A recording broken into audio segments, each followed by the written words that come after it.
Arkadaşlar hepinize merhabalar. Yine yeni bir video ile karşınızdayım. Bu videomda oyuna gelen haberlerdeki videoyu inceleyeceğiz, okuyacağız, daha doğrusu izleyeceğiz birlikte.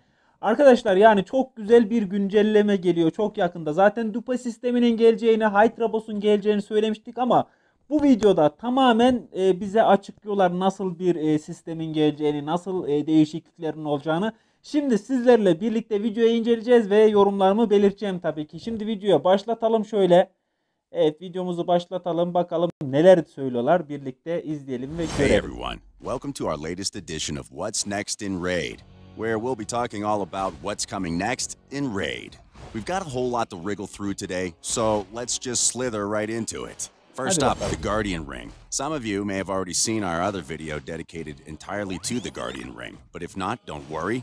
We're going to coil our explanation up into a small ball of cold, hard facts. The Guardian Ring is primarily here to give everyone a way to use their duplicate champions. It'll be replacing the current sparring pit in your Bastion, but you won't be losing the sparring pit you know and love. It's just shedding its old skin and being upgraded with a bunch of new additions. The first new add-on is Faction Guardians, where you assign a special council of champions for each faction that gives champions of their respective rarity within that faction. Evet, burada yavaş yavaş Dupe sistemine geçiyor arkadaşlar. Yani gelecek olan Dupe sistemini nasıl kullanabileceğimizi video içerisinde anlatıyorlar. Ve talim alanındaki değişikliklerden de bahsetti biraz önce. Tabii güncelleme geldiğinde çok detaylı bir şekilde daha göreceğiz ama devam edelim. Bakalım başka neler söylüyorlar. Evet. A global stats boost, you'll be able to assign guardians for rare, epic, and legendary champions, and with this feature, you'll get to have your cake and eat it too, because you still get to keep your faction guardians and use them in battle. It's going to be a huge boost to early and mid-game players who probably won't have any duplicate legendaries in their collections, but will more than appreciate being able to strengthen their rares and epics to help them climb over some of those tougher raid hurdles. The stats boost itself is... Evet, burada Dupe sisteminde elimizde birden çok aynı kahramanları kullanarak arkadaşlar bunların özelliklerini arttırabileceğimizi gösteriyor. Ve tabii ki bir tek efsanevi kahramanlarla kısıtlamamışlar. Epik ve nadir kahramanlar da bu şekilde aynı şey içerisine koyarak, yani onları kopya kahramanlarını birleştirerek diyelim daha doğrusu, hem kahramanları yine kullanabileceğiz hem de ekstra olarak bu kahramanlara özellikler katacağız ve grup savaşlarında bu özelliklerden yararlanabileceğiz. Ve devam edelim. Ve şunu da ilave etmek istiyorum. Zaten burada da söylüyor. Büyük salondan gelen bonusun yarısı kadar bir bonus açılacağını söylüyor. Evet, yani büyük salonun güçlendirmesinin yarısı kadar olacakmış bu. Evet arkadaşlar, şöyle devam edelim. Boost itself is nothing to hiss at and will be approximately half as strong as the bonuses from a maxed out Great Hall. It'll give you a lot of freedom when it comes to tweaking and adjusting your champion builds and play styles, as well as your Great Hall upgrade strategy, now that you'll have an additional layer of boosts too on top. The other two additions are exclusively for duplicate legendary champions. First, you can empower champions you can't get. Evet, burada da efsanevi kahramanları veya işte elimizde birden çok olan kahramanları buradan kahramana yem edebileceğimizi söylüyor. Ve bunun sayesinde bu kahramanlara fazladan özellikler eklenebilecek. Ve Lydia gibi sadece elimizde bir tane olan kahramanın yerini tutabilecek bazı şeyleri de kullanarak güçlendirebilirsiniz demiş ve devam edelim bakalım. Get more than one of that champion, like Lydia. Empowering will help you beef up your champions to make them extra tanky, extra killy, or extra whatever you've built them for. We don't want empowered legendaries to become unbeatable demigods, so we're capping empowerment. You'll only be able to empower a champion up to 4 times. Last on this list, but certainly not least, Champion Unbinding. If you're sure you have no use for a duplicate legendary champion, you'll be able to permanently release them from your service in exchange for a life token. You'll then be able to take those life tokens and Evet, burada yaşam bileti ve alarak kahramanları bağışlayacağımız, yani kahramanlar hesabımızdan gidecek ama onun karşılığında biraz önce bir efsanevi kahramanı Vargal'ı verdi ve 500 tane yaşam bileti aldı. Bunu söylüyor. Yani bir nevi takas etmiş olacağız yaşam biletiyle. Kahramanları takas etmiş olacağız. Yalnız takas etmiş olduğumuz kahramanları tekrar kullanamayacağız arkadaşlar. Onun bilgisini verelim. Evet, devam edelim. trade them for a new legendary champion at the token trader. We'll be adding a bunch of special champions to the token trader over time, including some that were available via fusion events in the past. Evet, burada almış olduğumuz yaşam biletiyle önümüze 3-6 tane kahraman sunuyorlar ki bu kahramanların hepsi de birbirinden güzel. Ancak burada benim dikkatimi çeken ve elimde olmasına rağmen tekrar bir tane daha alacağım kesinlikle Sir Nicholas. Yani 4000 yaşam bileti. Biraz önce gördük Vargalı yemledi, Vargalı verdi ve 500 almıştı. Yani yaklaşık olarak 8 tane efsanevi kahraman vermek gerekecek. Yani o şekilde görünüyor. 4000 zaten en yüksek şeysi de Sir Nicholas. Diğerleri de güzel kahramanlar arkadaşlar. Kabil Lord'u gibi çok güzel bir kahraman. Kanalımda da rehber videosu var. Ve Foley gibi bir hasarcı ihtiyacı olan arkadaşlar da burada 3000 yaşam biletine Foley'i alabilecek. Oldukça güzel bir etkinlik, yani güzel bir güncelleme olacak.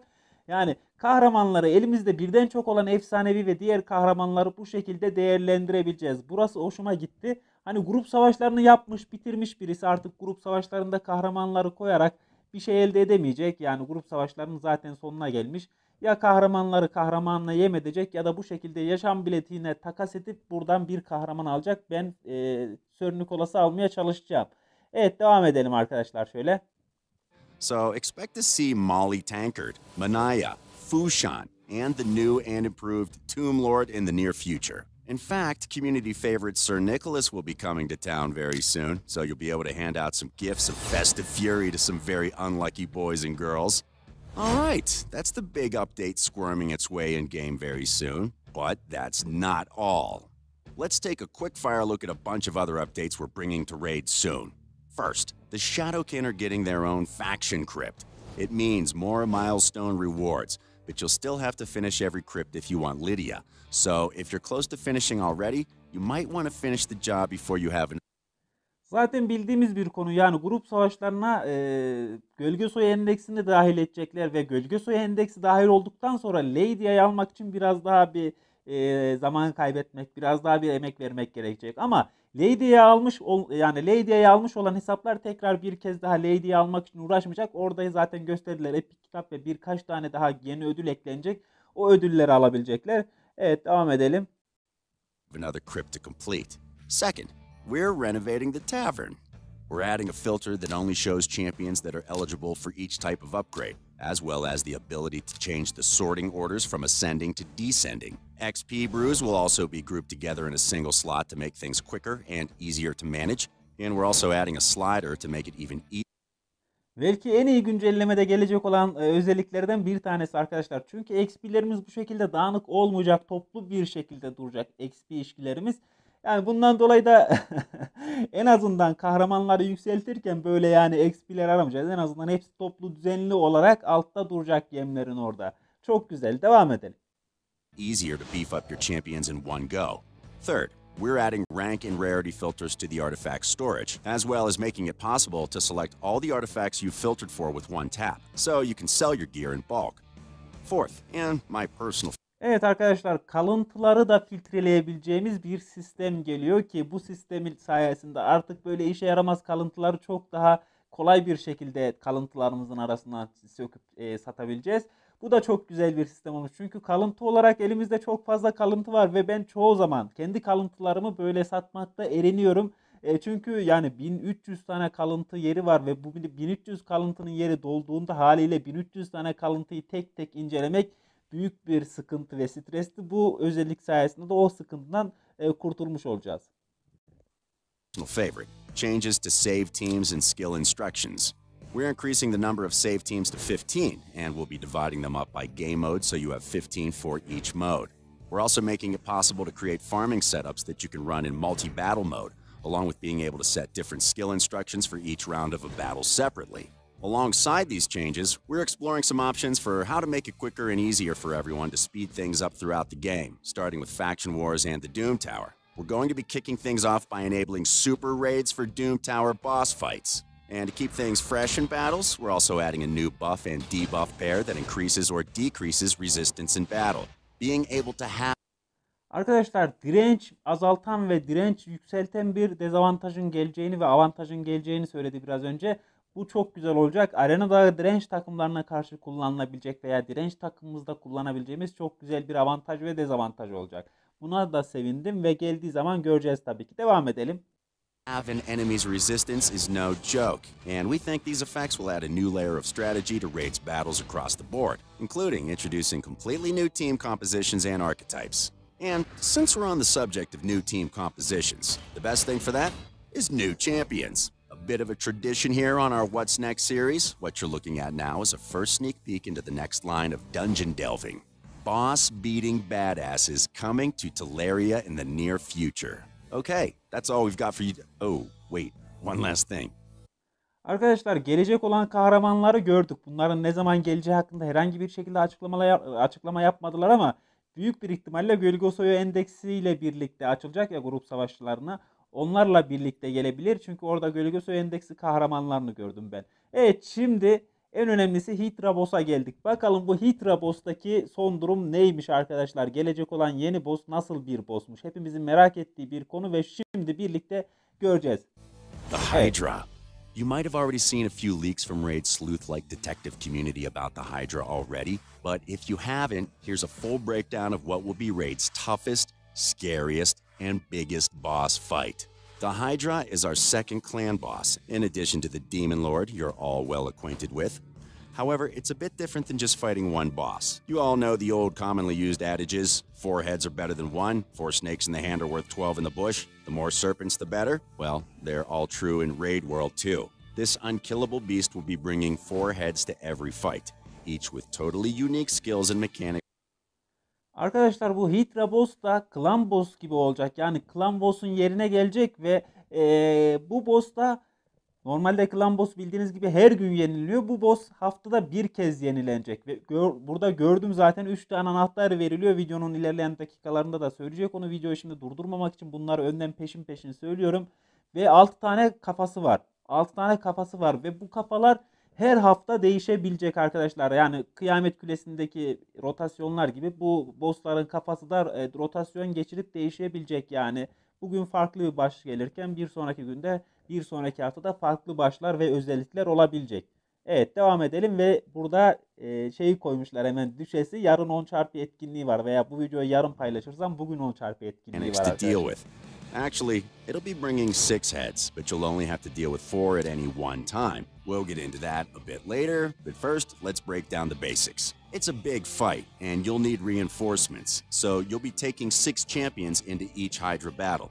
And just like the other clan bosses, the Demon Lord, you'll be battling the Hydra to chase high scores and win huge rewards.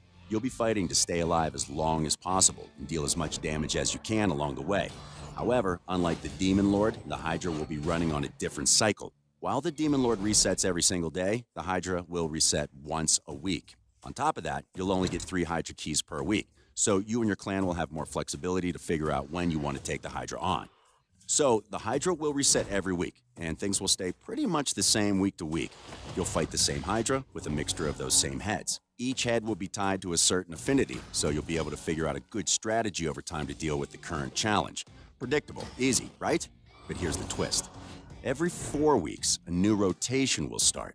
This means, just like the Doom Tower, shuffling the pack. Each head will be paired with a new affinity, and the 4 starting heads you have to deal with will change. And in the future, when we add more heads, it'll mean entirely new combinations of 6 heads and a whole new challenge. To make things even tougher, once you've used a champion in a Hydra battle, you won't be able to use them again until after the next weekly reset.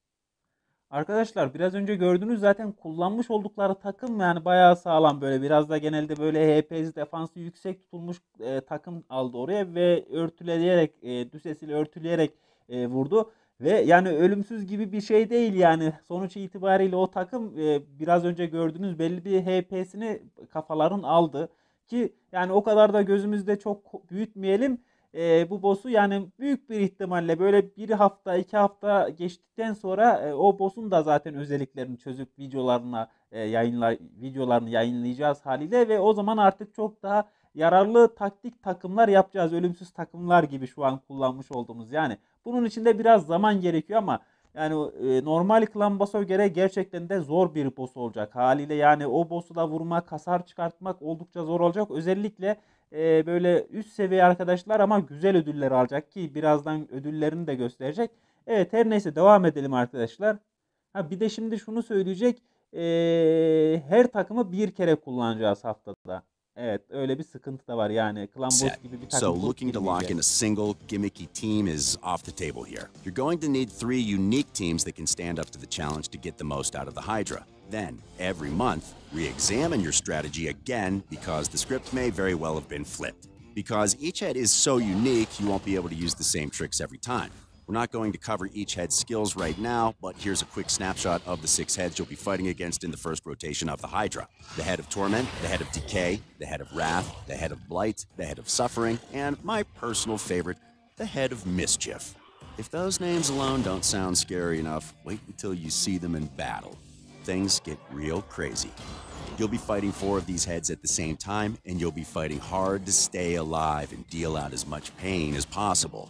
You'll want to cut off the Hydra's heads to maximize your damage, but cutting off a head doesn't mean you only have to fight against 3 heads. Remember how we said the Hydra brings 6 heads? Well, if you do manage to decapitate a head, another will grow back. You cut off the head of Blight, and it might come back with a vengeance. Arkadaşlar normalde 4 kafayla savaşıyor olacağız ama bu boss 6 kafalı olacak. Yani öldürdükten sonra tekrar yerine bir kafa çıkacak veya bu daha öfkeli bir şekilde tekrar canlanacak diyor. Yani bayağı sıkıntılı bir boss anlatıyorlar ve şu an haliyle izlerken bile tedirgin oluyoruz ve devam ediyorlar arkadaşlar. Devam edelim biz de. Or it might be replaced by the head of Decay or head of Torment, whichever the 5th and 6th heads are in the current rotation. So, endless pain for your team. But don't worry, you have 6 champions, and it only has 4 heads. You have the numbers advantage. It's going to be like shooting snakes in a barrel. Not exactly. This beast has another trick up its sleeve. It's also going to be trying to eat you. Every so often, one of your champions will get eaten by one of the heads. Now, just like in real life, these Hydras have long necks and stomachs in their necks. So you have a few turns to chop off that Hydra's head before it fully digests and consumes your champion. If you slice the head off, you free your champion and they're back in battle. If you don't, Arkadaşlar gerçekten komik bir şey yani bir kahramanınızı bu bosslardan birisinin yutması. Ama diyor yani sindirebilmesi için diyor biraz diye turu şeyiniz var zamanınız. O boss'u keserseniz tekrar yemiş olduğu kahramanınızı size geri verecek diyor. Yani değişik bir boss. Çok merak ediyorum gerçekten de nasıl olacak, nasıl kahramanlar kullanacağız buna karşı ve nasıl hasarlar çıkaracağız. Gerçekten çok merak ediyorum. Bakalım geldiğinde daha detaylı göreceğiz. Biz videomuzu izlemeye devam edelim. don't, they're dead and gone. And we really mean gone. You won't be able to revive them, and you'll have one champion missing for the rest of the fight. Sounds like a tough battle, and it is, but the rewards are more than worth it. To recap, you fight the Hydra just like you fight the clan boss. Higher scores, better rewards. Rewards will be earned in the form of Hydra chests, given out at the weekly reset. And better yet, if your clan manages to fully Arkadaşlar biraz önce gördüğünüz normal Clan Boss'ta olduğu gibi bunun da kolay, zoru ve şeysi var, ultrası var. O yüzden oldukça güzel. Yani herkes girebilecek. Oyuna yeni başlayanlar da bu boss'a girebilecek. En üst seviyedeki artık son şeylere gelmiş, son demlerine gelmiş hesaplar da bu boss'a girebilecek. Ancak boss'ta belli bir hasarı biraz önce 17 milyon bir hasar vurdu. 17 milyon hasarla güzel ödüller alınabilir. Ki şurada şimdi ödüllerini gösterecek. Ödüllerine bir bakalım, bir göz atsınlar. Biz de bir yorumlayalım bu ödülleri. fully deplete the Hydra's HP, you get double the rewards. Let's talk about what those rewards are. Aside from the obvious things like Clan Gold, Clan XP, there are some serious rewards on offer. First, you'll be able to win fragments for an exclusive champion, Mithrala Lifebane. We're already taking huge inspiration from Greek mythos here, and Mithrala fits into that perfectly. We'll be releasing a dedicated champion spotlight for Mithrala. Evet, gerçekten de Medusa'ya benziyor arkadaşlar. Yani yeni kahraman ve bunu da o boss'tan düşüreceğimiz parçalarla toplayacağız kahramanın parçalarını. Çok güzel. Mithrala arkadaşlar. Kahraman şahane yani. Ve kahramanın özelliklerinden bahsediyor. Kahramanın ne işe yaradığından bahsediyor. Yani Medusa'nın olduğu gibi zehir vereceğini söyleyecek eğer söylemediyse. Söylemedi. Medusa gibi bu da zehirleyecek bir kahraman arkadaşlar. Yani rakibini zehir verecek ve aynı zamanda bir taş durumundan bahsediyor. Videoyu bir izleyelim de oradan sonra bir yorumlayalım. Evet. Soon, But as you'd expect from someone that looks like Medusa's long-lost sister, she's going to be able to poison people. Oh, and turn people to stone. That's a thing now too. It's a really scary debuff that can take people out of the fight entirely. Evet, zehir veren bir kahraman olacak ve aynı zamanda taşa çevirecek diyor arkadaşlar. Burada dikkatinizi çekerim. Yani bizde şu an taş avantajı veya dezavantajı yok. Bir iki olumsuzlukla tamamen savaşın dışına çıkar dedi. Muhtemelen ya bir turluk ya da iki turluk bir taşa çevirme avantajı verecekler bu kahramana. Dezavantajı. With a downside or two. We'll cover it in greater detail soon, but let's just say in the right hands, with the strategy, it's going to be a game changer. That reward's simple. New champions are never a bad thing, but what about unique rewards or new mechanics? Oh, I'm glad you asked. You'll also be able to win a whole new type of artifact from Hydra chests. We're not talking just a new buff or boosted stats, but an entirely new breed of artifacts that give you set bonuses depending on how many you have equipped. Evet arkadaşlar, burada da yeni kalıntılar, Hydra Boss'tan düşecek olan yeni kalıntılardan bahsediyor. Bu kalıntılar gerçekten de çok şahane yani. Şimdi set bonuslarını göreceksiniz. Yani efsanevi kalıntıların üstü diyebilirim. Yani sırf bu kalıntılar için bile Hydra Boss'a girilmeye değer. O yüzden istiyorum ya, gelecek olan Düses 10x etkinliğinde Düses'i, yani güzel bir hasar çıkartmak istiyorum bu boss'a karşı. Ve devam edelim, bakalım ne diyecekler. Bu set bonusları nasılmış, birlikte bir izleyelim, sonra yorumlayalım. How many you have equipped. These special variable artifacts will give you an extra bonus with only one of their kind equipped. Then another bonus if you equip 2, 3, 4, or even a full 6 of them. These are unlike any other artifact sets in Raid and will open up huge possibilities in terms of artifact combos and builds.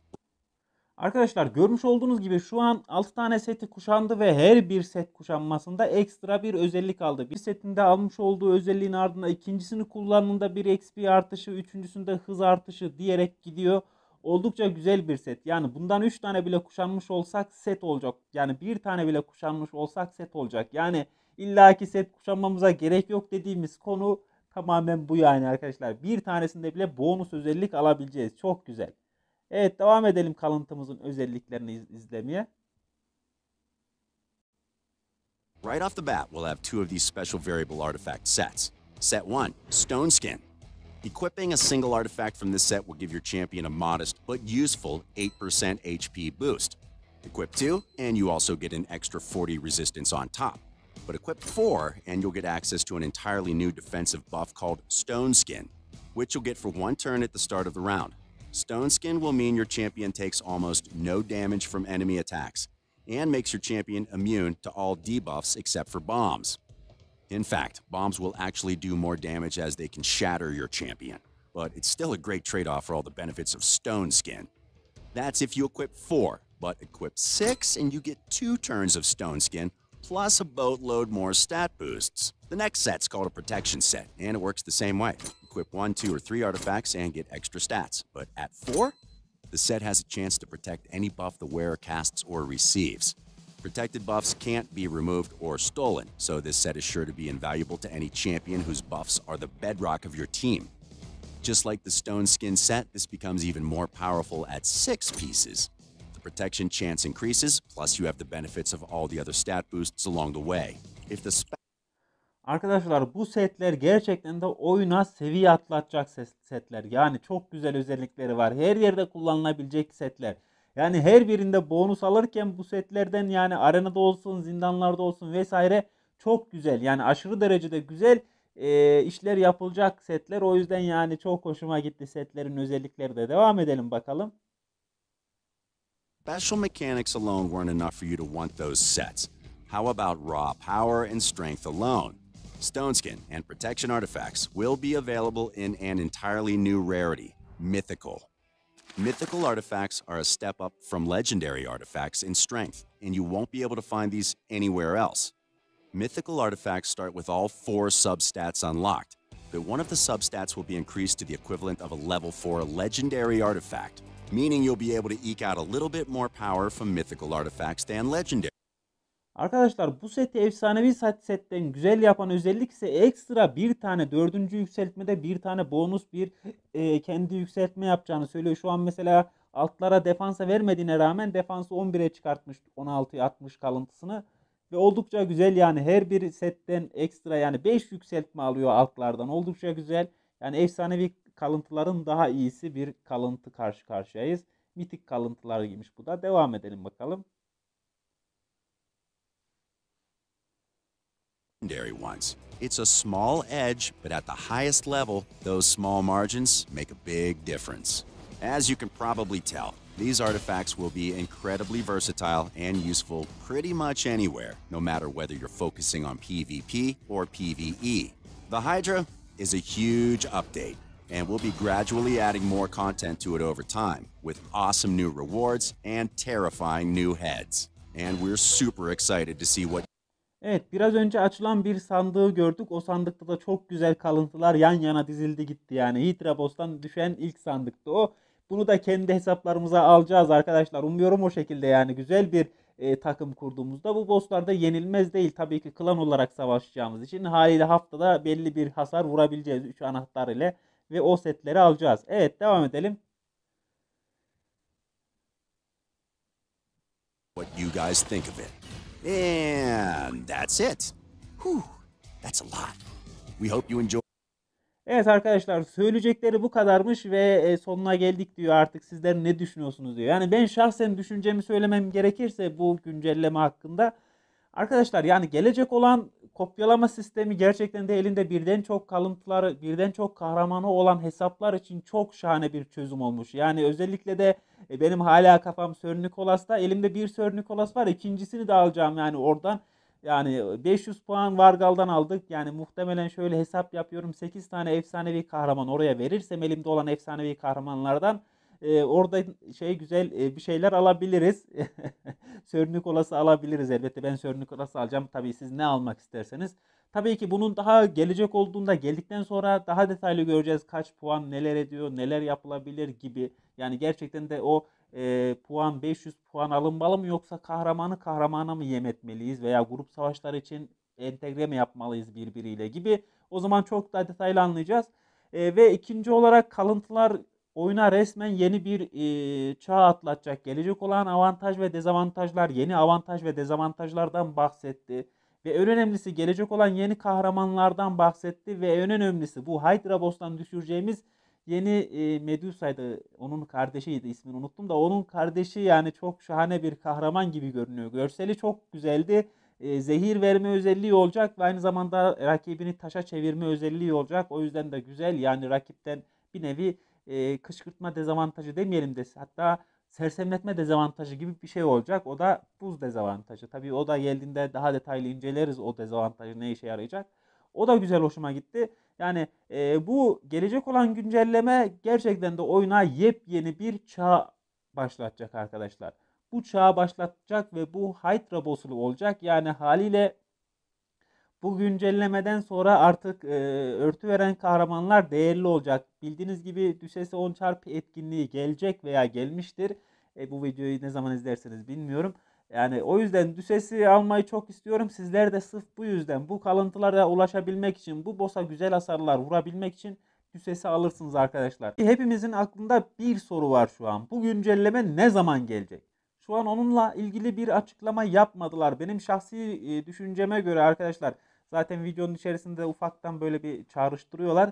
Yani yılbaşından önce gelecek bazı özellikler ama tamamı, söylenenlerin tamamı zaman zaman oyuna eklenecek. Yani yılbaşından sonra, yılbaşının geçtikten 1-2 ay içerisinde artık burada görmüş olduğumuz tüm özellikleri, tüm yeni kahramanları oyunun içerisinde görmüş olacağız. Zaten bu şeye söylemişlerdi. Yaklaşık 1,5 ay oldu. Yani belki 15-20 gün içerisinde bu Gölge Suyu Endeksini grup savaşlarına dahil edecekler. Muhtemelen onunla birlikte artık bu özelliklerin birçoğu oyuna gelmiş olacak. Çünkü 2 ay önce söylemişlerdi. 2 ay bir süre içerisinde geçeceğiz diye. Şu an belki ya 20 gün vardır ya da 15 gün vardır. 15-20 gün içerisinde de arkadaşlar o geldiğinde artık güncellemede yavaş yavaş gelmiş olacak. Tabii bu da bir net bilgi değil, sadece benim görüşüm. Evet arkadaşlar, yani videoyu izledik ve gelecek olan haberler bizi heyecanlandırdı. Beni şahsen çok heyecanlandırdı. Umarım geldiğinde çok daha detaylı bir video hazırlarız bu güncellemeyi hakkında, bu Hydrabos hakkında, yeni gelecek olan efsanevi kahramanlar hakkında Ve bu söyledikleri tamamen %100 gelecek olan güncelleme içerisindeki özellikler değildir. Ufak tefek de böyle epik kahramanlar falan da gelebilir. Onun da bilgisini verelim. Ben zaten yeni haberler duydukça, yeni bilgiler edindikçe sizlere aktarmaya çalışıyorum. Tabii izin verildiği sürece aktarmaya çalışıyorum arkadaşlar. Çünkü sızmalar yapılıyor. Oyun içerisindeki bazı bilgilere önden erişilip yayınlandığında YouTube destekçiliğini kaldırıyor Raid. O yüzden bazı bilgileri sizlerle paylaşamıyorum. Onun için de kusura bakmayın ama bize izin verilen bilgiler hakkında sizlere çok hızlı bir şekilde videolar oluşturup paylaşmaya devam edeceğim. Evet arkadaşlar, videomuzun sonuna geldik. Yani paylaşmış oldukları videoyu inceledik. Birlikte yorumlarımızı yaptık. Umarım güzel bir video olmuştur. Kendinize çok çok iyi bakın. Sağlıcakla kalın. Hoşça kalın.